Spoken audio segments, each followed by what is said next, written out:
What's going on, Grand Line crew? It's GLG Dan here, and today we're bringing you a deck profile. Ended up going to 2 tournaments these past few days.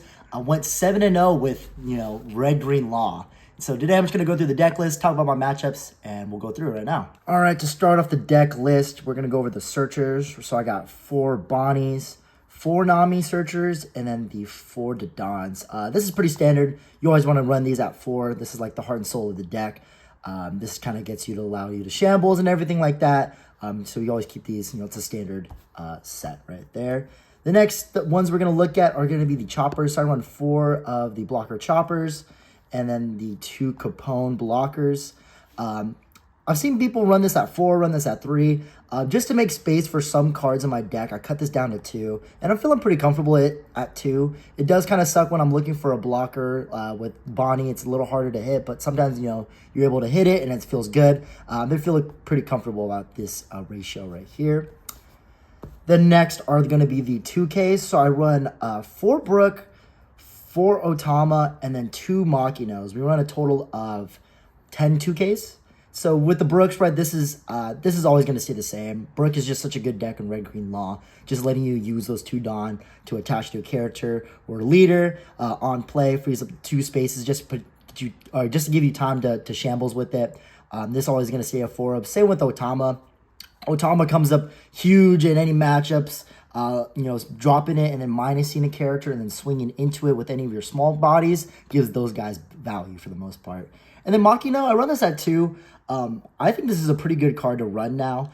This card allows you to pretty much boost your Nami, but now there's a new target with the set with that Nico Robin 1-drop. So you have both of those are on board. You can just drop the Machina, boost them by 3k, and get a swing out of them.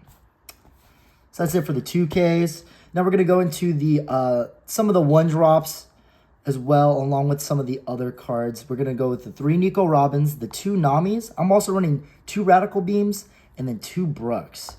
So for the Nico Robins, this is a really good card, great card into Sakazuki. You get to be able to hit the Mansherry or the Rebecca, or if you want to use the Otama, combo off with play the Otama and then play the Nico Robin, you can kill a Bernu or any other 3-drops out in the game.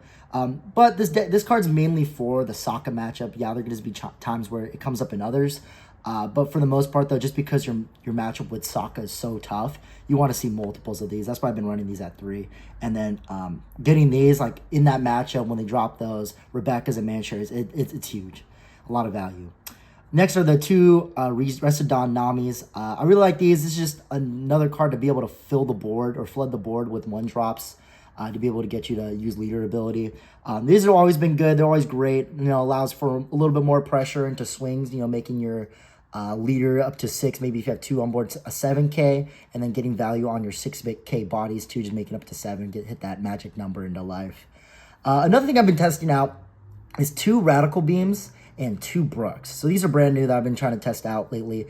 Double Radical Beam, it's been good. It's come up a lot, and it's really nice. I probably might just cut this down to 1. It's a good card to have, but seeing multiples in your hand can tend to be bricky, and it does suck. But moving on to the Brooks, this has been a great card. I've been really liking this card. I've been really liking it in the majority of the matchups. Mainly the ones that, like, for yellow, right? I like it in the yellow matchup, along with the purple. Allows just for another body to be able to pressure their board just because they get wide. Playing this into a Zoro is always good. And then this card's also been doing good in the Sokka matchup. I've been liking that one too. Dropping this, if you're going second, dropping this on your 4 Dawn turn, playing this into a Zoro. The next turn they're on their 5 Dawn turn. The best thing they can do is drop a Lucci. And if they happen to have the Ice Age swing with leader, you can get them down and kill them with the Lucci, but that's a pretty specific combo to see. For the most part, they can only answer your Zoro, and so the Brook tends to stay on board for the most part, which is great. That's pretty much it for these ones. Now to the high end of the deck, we're running 3 Restand Laws, 4 Rush Zoros, 2 Rush Luffys, and then 4 of the Blocker Laws.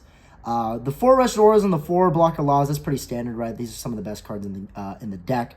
Really lets the deck to apply more pressure and kind of swing for game for the most part and play some more defense. The 3 restand laws, people are always like playing 4. I've been liking the 3 number, just because I don't want to. When I had this at 4 at the time, I was tending to draw into a bunch of big bodies, like a bunch of Luffy's, plus the restand law. So I just want to cut it just for the ratios so I can like lessen the amount of times I brick. So that's why it's at 3. Still a great card, still searchable, so you'll still be able to get it. And then the 2 Monkey D Luffy's, that's pretty standard. Really like this card in this game because there's a lot of blockers, right? Using this card to go for game. This combined with the restand law is just huge. And then for the matchup, so my first round, I played against Purple Kaido, right? So typically, I haven't seen that one in a while, but it was a good game. Typically in that matchup, right, their biggest win con is the 9-drop Kaido or even the 10-drop Kaido. 10-drop Kaido tends to be like a really good card against Red Green Law, just clearing the entire board. But I was just putting enough pressure on his life to where, he couldn't drop in, and if he did, he would die the next following turn. And I was trying to play around that 9-drop Kaido, kind of like how you play around the 9-drop in the Purple Luffy matchup. Just putting out bodies so that way they don't hit you on when you drop your blocker law. That was a pretty solid game. Ended up winning that one. The next round after that I was playing against Green Purple Doflamingo, the Birdcage version, Supernova Birdcage. That matchup's pretty interesting, but for the most part, though, as long as you're going pretty fast and just swinging into life, putting pressure on your opponent, they're going to burn a lot of events, burn a lot of counters.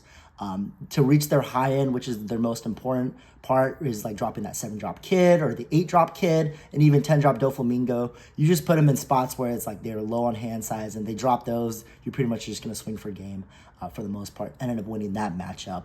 The matchup after that was Yellow Big Mom. So in those first 3 matches, a little bit of off meta, but it just goes to show you how strong Red Green Law is. It's still viable in the matchups that are not Sakazuki. So in the Yellow Big Mom matchup, that one was a little interesting. He was hitting crazy triggers off life, healing a bunch. I think he hit a total, it was about 2 Thunderbolts, 2 Capone Gang Beiges, and then 2 of the event, not the Amaru, but one that's just like Amaru. I forget the name of it, where you just trash 2 cards and heal. He also hit those too, along with a Cracker trigger off life. So it was a whole bunch of healing in that matchup. But, as it always is with Yellow, just putting pressure on their life, putting pressure on their hand size, making sure they, once they get to the point where they drop 10-drop Big Mom, if they do, right, you kill them. Pretty much. It was a pretty solid matchup, kind of kept control of the entire game. Kept my life up, and my hand size was also great too. And then the final matchup of that tournament was against Green Uta. So that's one of the brand new decks that just came out, the new structure deck.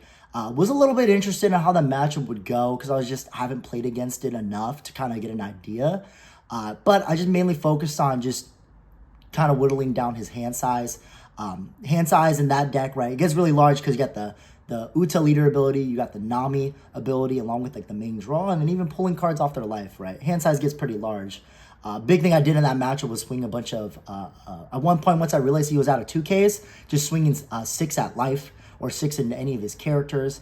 A lot of it was he kind of burned through a couple 2Ks. That deck doesn't have too many 2Ks. It's got maybe 4 or 8. It's got 8, like 4 of the Ezos and then 4 of the Chopper. As well, the film one. So kind of just kept control of the matchups, saw what I needed to see, saw my blocker laws, saw my rush Luffy, saw the stuff I can shambles with, and kept control of the game for the most part, and then ended up winning that one too as well.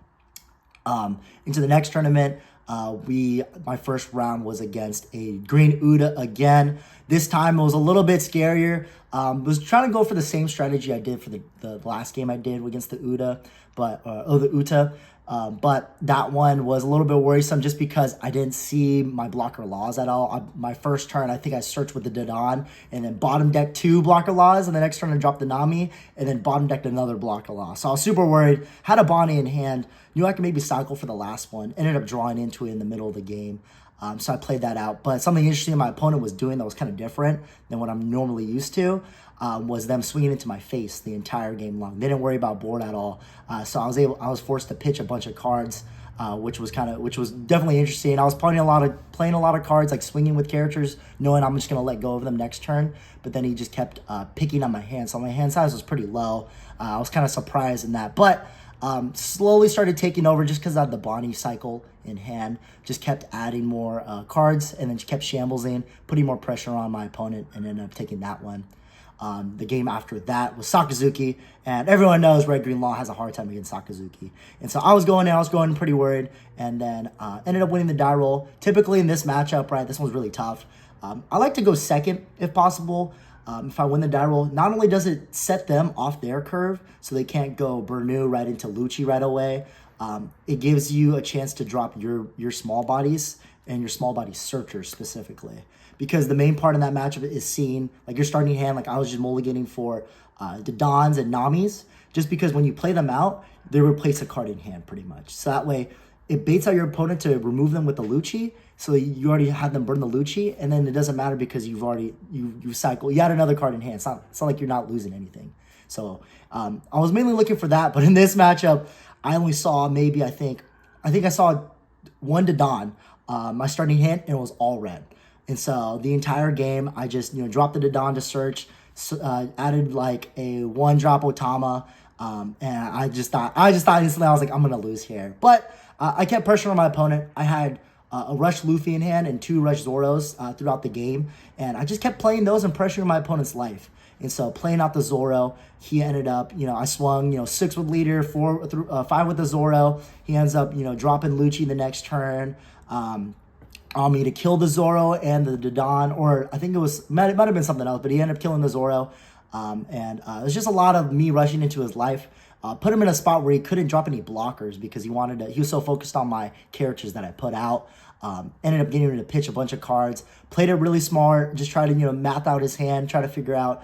I figured out early, like mid-game, that he didn't have any 2Ks left, so I was just swinging a bunch of 6s, making him shoot 2 cards out of his hand, or just taking the life in general. Ended up taking the win, super close in the end. I ended up just having to go, I swung 8 into life just to test his hand. He ended up taking the last life, just went 10 with the Dadan, with the last 7 Dawn to swing for game, and he just didn't have enough to counter out for that one. So that was a crazy game, but we ended up taking that one. The final match for that tournament was Yellow Enel, and Red Green Law typically has a pretty good matchup in that matchup. A big thing you're looking for is Bonnie. Bonnie's the best card you're going to need for the game, because there are times when you're going to be playing against Enel and they're going to starve you. But if they starve you and you have a Bonnie in hand, it doesn't really matter. Bonnie or any kind of searchers in hand, it doesn't matter, because you're just going to keep cycling and adding cards. So it makes kind of like the starving of Red Green Law kind of irrelevant. I know people run around with the Sanji, the two-drop Sanji. I think there's just better cards to just put in the deck that were just more viable in other matchups, not just the Enel. So I just thought in my head, I was like, why run a card when you already know you're favorable in the matchup? So that's why I ended up cutting Sanji in general and putting more cards to play into that Sakazuki matchup where it's not so favorable. So that matchup saw everything I needed. Saw the Don, saw Nami, saw Bonnie. My hand size at the end was just so large. I was just picking at their board, making them force cards out of their hand. There was at a point when he just had 0 cards in hand, one Katakuri and then 2 life, and I had like maybe 8 in hand with a full board. Just pretty much just kept mathing him out, swinging into life, forcing cards out of his hand, and then swing for game to finish it off. So yeah, so that's pretty much it for my matchups and everything. Hope you guys enjoyed the video. We're gonna be coming up with some more content coming up soon too as well, so please stay tuned for that. And as always, remember to like, comment, subscribe, share with a friend. Grand Line Gaming out.